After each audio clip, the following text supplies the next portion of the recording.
how to turn on or turn off disable child process restrictions on Samsung Galaxy S26 Ultra.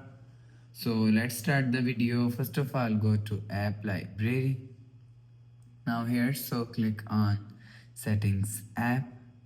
Now in setting, scroll down and click on developer option. So you will see developer option is here, so click on developer option. Scroll down and search disable child process restrictions from here. Scroll down and search.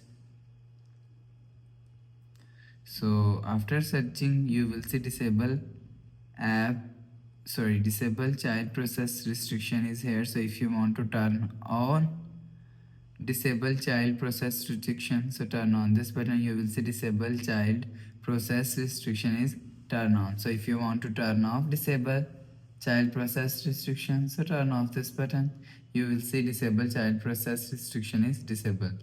So you will enable or disable, turn on or turn off disable child process restriction from here. So after the process, go back to home screen, refresh phone. So that's how you can turn on or turn off disable child process restriction from here. So that's how you can disable or turn on or turn off child process restriction on Samsung Galaxy S26 Ultra. So if you like the video, please subscribe. Thanks for watching.